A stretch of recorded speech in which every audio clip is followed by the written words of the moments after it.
Hola, buenos días. Me llamo Benjamin Simon y esta es la videocápsula del tema Easy Vertical.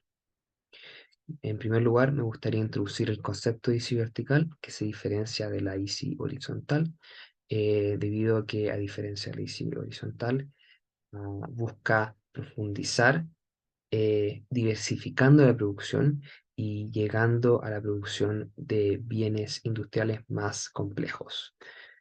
En primer lugar, veremos el texto de Albert Hirschman, en el cual explica la secuencia lógica del modelo Easy, que tuvo su auge en los 50 en el proceso de Easy horizontal, y posteriormente tuvo su colapso en los años 60 cuando se trató de implementar la Easy vertical.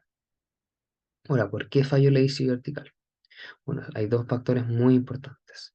En primer lugar, una falta de inversión privada en insumos de capital. A esta inversión privada se le puede hablar como un efecto hacia atrás, puesto que están invirtiendo en los bienes de capital que se utilizan para producir sus bienes. O sea, en vez de importar estos bienes, van a ser producidos ahí mismo.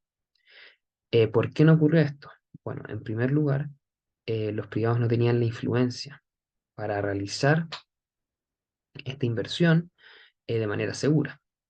Y en segundo lugar, los privados tenían una relación con el gobierno y con el Estado bastante buena, por ende no tenían el incentivo, puesto que el proteccionismo y la situación en la que estaban era muy buena y no tenían necesidad de invertir en otras partes. En segundo lugar, se tiene la falta de exportación de los bienes manufacturados. En este caso podemos ver cómo el modelo buscaba que la industria atacara y suplementara el producto para el mercado doméstico. Y no hubo un incentivo, no hubo un impulso estatal para que aumentara la exportación de estos bienes manufacturados, lo cual fue un grave error. Se destaca, eso sí, que hubieron economías, como fue la de México, como fue la de Venezuela, que debido a economías de escala y a bienes de exportación clave, como el petróleo, que sí lograron un cierto nivel de industrialización. Y eso lo destaca el texto.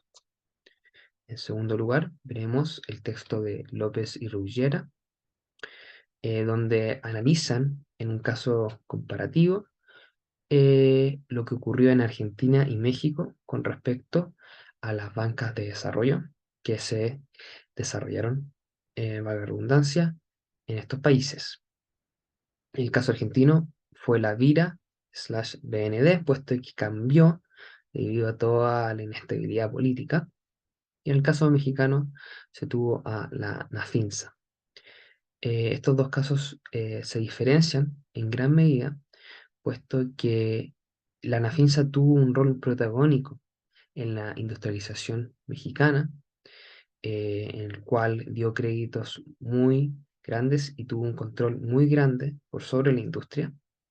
En cambio, en el caso argentino, Vira y slash BND nunca tuvo eh, la influencia, debido a que fue cooptada por actores que no buscaban realmente este desarrollismo, como fue en el caso del PRI, que fue un gobierno burócrata autoritario en México, mientras que en Argentina hubieron muchos cambios de gobierno, golpes de Estado, peronismo, etc.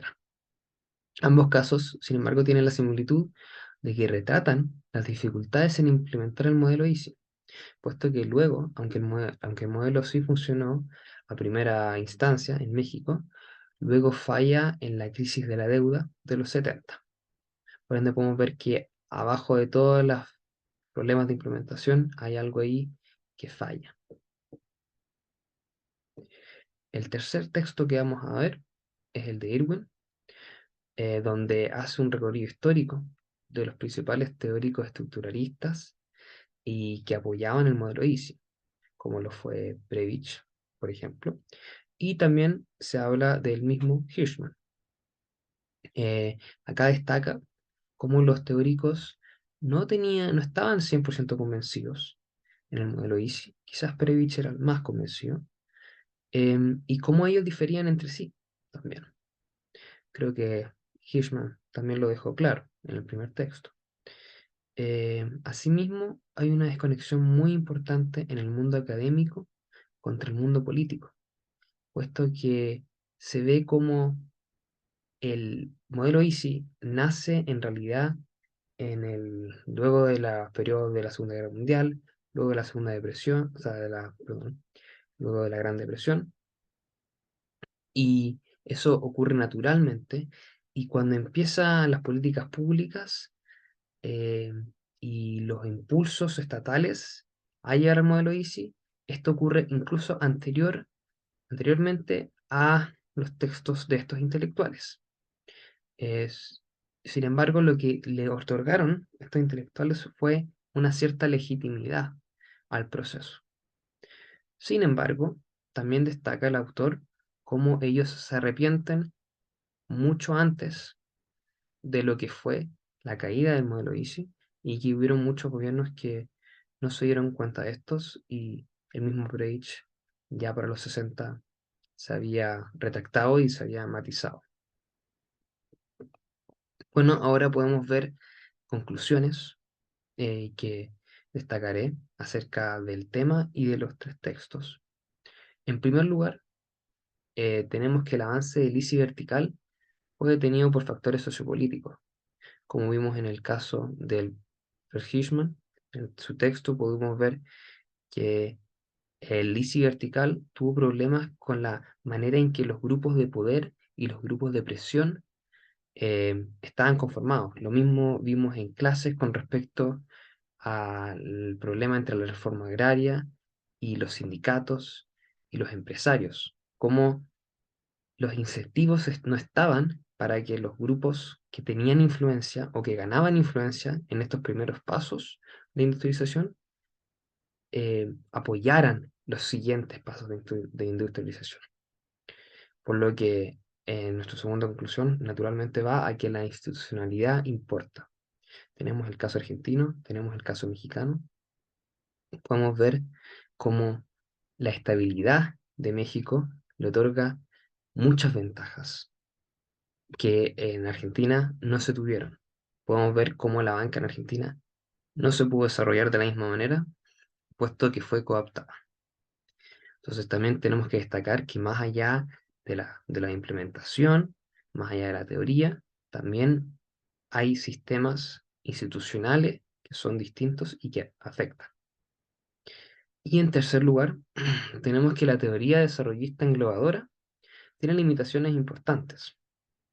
Y es que, en realidad, esto es algo más personal, pero considero que no es correcto incluir a todo el continente latinoamericano dentro de lo que sería eh, un país subdesarrollado que debe seguir cierto modelo de desarrollo.